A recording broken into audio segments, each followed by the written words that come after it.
Hello everybody and welcome back to Tangent TV. I am here today with Alexandra Verbinschi. She is Tangent's EIT Kick Post Award Manager. Alex, thank you so much for coming on today. My absolute pleasure. Excited to be here. Amazing. Well, so today we are going to be talking about another program as part of the Tangent Goes Digital series that Tangent has brought online. This was the Creative Thinking and Innovation in Healthcare program that was run in collaboration with the Singapore Institute of Technology for Singapore Institute of Technology students. I know you were managing the program and getting it all together. I helped out slightly with getting it going. But before we dive into that a bit more, maybe Alex, you can give us a bit of an intro into yourself and how you ended up as Tangent's EIT Kick Post Award Manager, and then how you fell into the role of managing this program.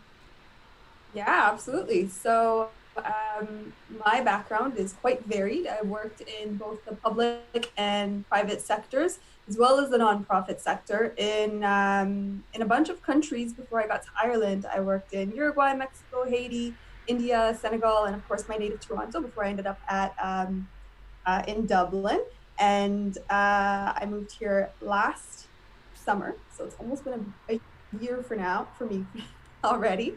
And yeah, so I managed Trinity's Ideas workspace at Trinity College Dublin because I was very interested in Tangent as a new organization, but also for what it had already achieved until time. It's the innovation hub where participants and students come to work on enhancing their entrepreneurial, design thinking, and other skills by taking part in our modules, our programs, our activities, our events. And I love to hear all about that. It sounded very inspiring to me. I got in to Tangent to work on a couple of EIT funded projects. And those projects were a success. I could definitely say the participants enjoyed them. And after those projects ended, and the EIT funding ended for them, I started to work as a post-award support manager. So I'm helping other project managers across college with their project management and supporting them wherever I can. EIT funding, just as an aside, comes from the European Union as part of the Horizon 2020 program, which is the EU's framework program for research and innovation. Okay, amazing. So there's a lot of things that you're working on, and I know that this was just one of the many hats that you ended up wearing. But I'm so glad that you're here to kind of talk us through what went on, and maybe I can contribute a bit because we worked on it in some ways. So like just to bring us to the very beginning of it, like the program was one of the first ones to actually enter the building and be run in the physical space. As you took over this year to kind of run it and run the program, was there anything kind of from last year's program that stuck out to you, or is there anything you might be able to share about last year's program that kind of made great things for what would come into this year? So last year was great. It was especially exciting for the students, of course, because these programs always are. They allow them to work with their own ideas and enhance their own creativity and really enhance their skills in that way. So it's very exciting for them, as we saw. But it was also exciting for us to have them, like you said, for the first time in the building. And although there were some logistical challenges around having a brand new space being used for the first time. We were all learning about it together. It was special for us to learn it with the SIT cohort, and that's why we were so excited to have them again this year this year again. But unfortunately, it didn't happen. We only got to collaborate online, but it did turn out to be a really good experience in other ways. So Absolutely. there were some challenges, of course, around logistics, but last year was great for them to break in the space and really go out and check out campus for themselves and use all of the different spaces that were brand new to Tangent to sort of sit in their teams and come up with their ideas. Absolutely no, and I remember being on the floor. It was one of the first few days, and it was just a really powerful kind of energy across the building, as Ken always talks about. The energy was there. So just now, kind of pivoting into this year, because this is where we're here to talk about. Like within this year, probably a pretty straightforward question, but just how many students actually did end up participating in the program? So So last year, Yeah. I should say, there were 120 students. They came to Tangent from Singapore, and they had a blast in our new space, our main space, that is. This year, there were over 150, so around 150 students. Absolutely. We had about 30 more, that means, and using the digital platforms to host them was helpful and advantageous for helping them get more involved too. So there were challenges, of course, with bringing everybody online and so last minute changing all of the plans. There were also certain opportunities for the students as well as for us to keep in touch with them. So yeah. Absolutely. And yeah, you touched on it there. It's like we had kind of we had to go digital. There was no other option, but there are maybe some positives that came out of that. But like obviously this all comes from kind of, and this is the point of this series, is kind of how we've adapted as Tangent and how we've moved into the digital space due to the COVID-19 constraints. Aside from, I mean, with the COVID-19 restraints, obviously there was going digitally and kind of using the technology. Was there anything else in terms of how the program needed to be shaped and adapted from the kind of planning stages all the way into the running of it, all the way into the kind of even follow up? What else might have kind of had to change and adapt in that situation? So, yeah, so everything got sort of flipped upside down, like everyone knows, quite unexpectedly and on short notice.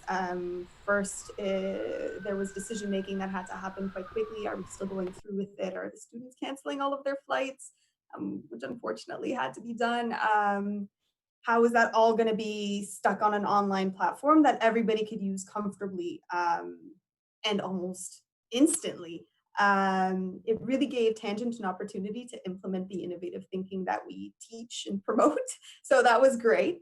And it gave us an opportunity also to work uh, quite fully as a team, I think you could say, across all of our streams or departments.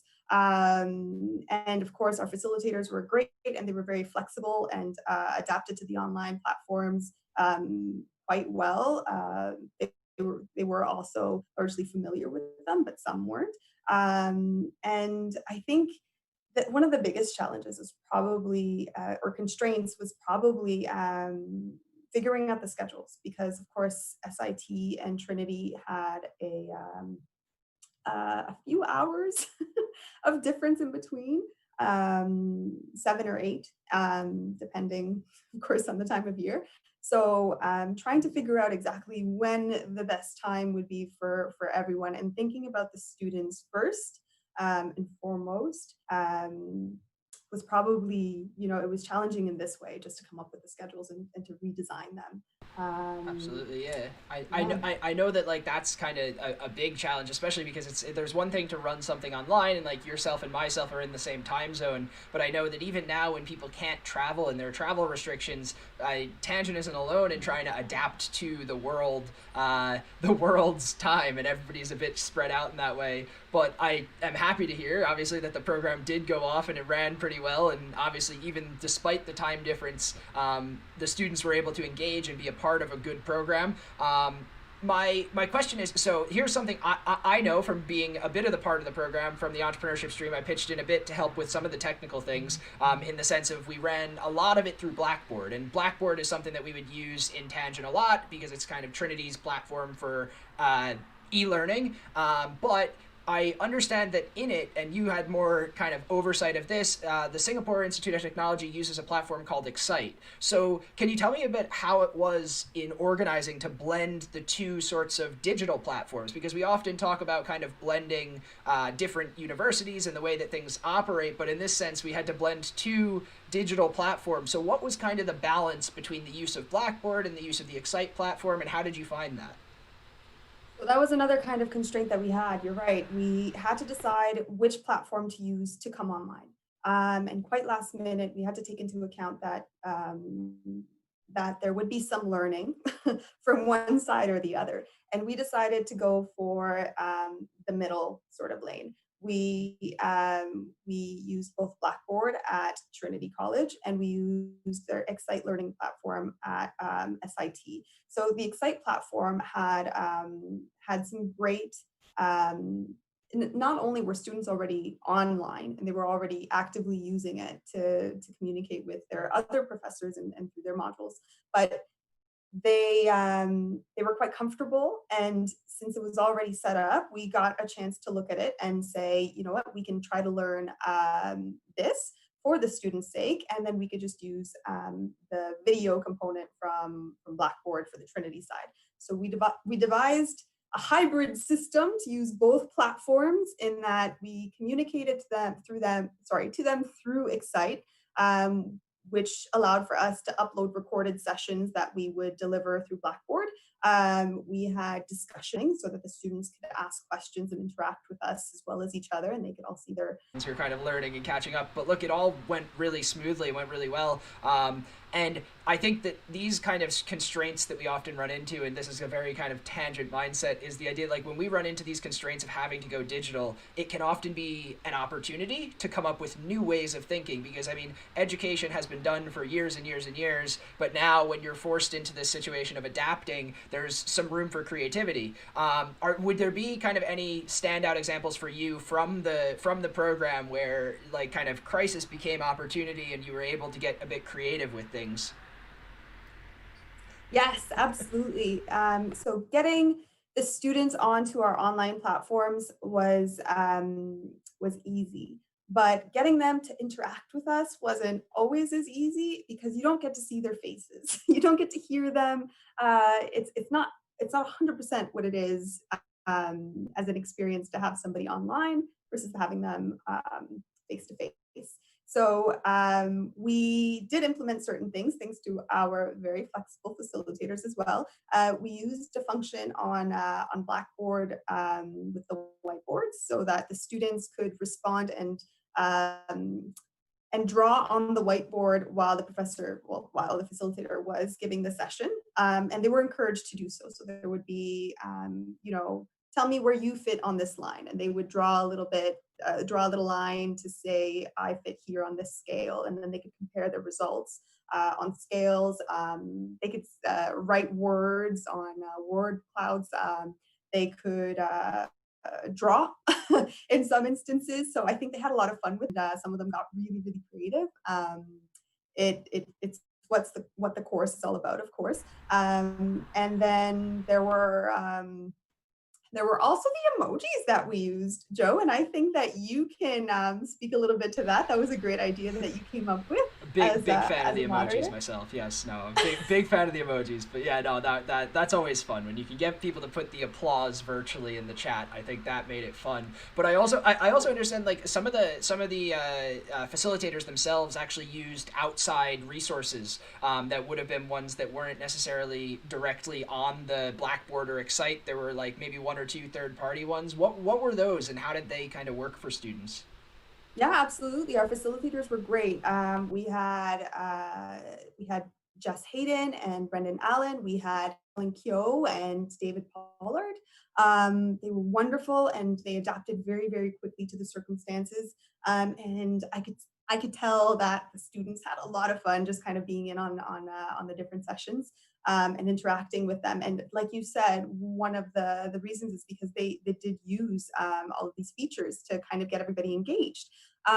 They used remote platforms for workshops and active learning platforms such as Kahoot.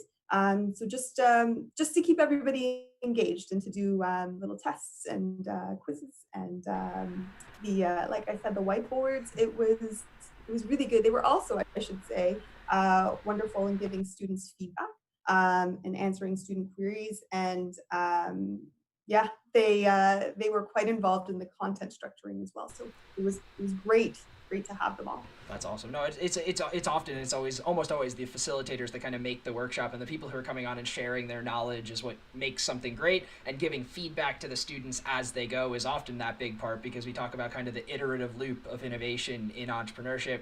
Like anybody who's heard of design thinking, it's not a single process. You do it again and again and again, and it gets better. And that feedback from the mentors as you go makes it even better. And so, like on the note of feedback, I'd be curious, now that the program has run and we've done it, we've finished it digitally, right? right? What has been kind of the feedback or the standout moments, I'd say, from the students who participated in the program? Were there any what would be their highlight? The facilitators, the favorite sort of workshops. What have you heard from them that has really stood out for them? Yes. So we had a great guest speaker that the students had a lot of fun and took a lot of interest in hearing from. Her name was Emma Stokes. Her name is Emma Stokes. She's the president of the World Confederation for Physical Therapy. She's also head of the Department of Physiotherapy and Rehabilitation Science at Qatar University. Doing something quite innovative over there by leading this program. And she spoke to them about alternate pathways in physiotherapy, because a lot of students, they're studying quite intensely right now to become physiotherapists, but they're unsure about the route that maybe they'll take. Are they going to be entrepreneurs within the field? Are they going to practice? And she spoke to her experience, which was quite amazing and inspiring, and the challenges she's navigated through and physiotherapy. So students had great questions around working in teams and navigating, today's COVID issues. How are you doing that as the head of the World Confederation for Physical Therapy? And it's remarkable to hear, how one does do that, and how the same sort of lessons they learned can be applied to the students' sort of paths where they stand. So anything like from working in teams to taking negative feedback for your ideas, and of course failing forward and moving on, and trusting yourself it was a wonderful, wonderful session. So I'm not surprised they had such a great time with Emma. Amazing. Yeah, no, I know. I mean, I was lucky enough to be a part of there for when Emma was giving her talk, and we might reach back out to Emma, see if we might get her onto Tangent TV sometime. If you're out there, Emma, I'm coming to talk to you. But it really did contribute to the program, and often sometimes those standout speakers can be what the students go home with and remember that a leader in their field supports the innovative thinking outside of the box that they're doing. So it's truly inspiring, and I'm happy to hear that kind of the students got some great value out of it, despite it being in the digital format, which obviously we'd love to have as many students as we can into the Tangent space in the future going forward. And I mean, even now though, with the world moving digital, our ability to deliver innovation and those innovation programs to like a wider audience is actually increasing. So this is kind of like a positive in that way, that we can reach even further out into the world. So if someone somewhere in the world right now happens to be listening to this Tangent TV episode right now and was interested in setting up another program like this, another Singapore Institute of Technology somewhere in the world, where should they go? Wherever you say, I will make the link appear in the description of this video. They should definitely check out Tangent's website. We have loads of programs and ideas for projects that are ongoing, of course, that people can reference to see the kind of work that we do. And we're always happy to get involved and to help put ideas into action. So check out our website. You'll see it on the link below. Just down below. Absolutely. No, that's amazing. Cool. So anybody can check that out. Magically, boom, the link is now in the description. Alex, thank you so much for coming on and sharing how this program went. I really do appreciate it. It's always fun to chat, and I know that people will definitely be reaching out to hear more about these programs, and there will be more to come from Tangent TV. But yes, thank you, Alex, for coming on today. My pleasure. Amazing. Cool. Now, we practiced this beforehand, Alex. Can we do a high five? Do it. Awesome. We kind of did it. Well done. All right. Thanks for coming on, everybody. We will see you on the next episode of Tangent TV. Bye, guys.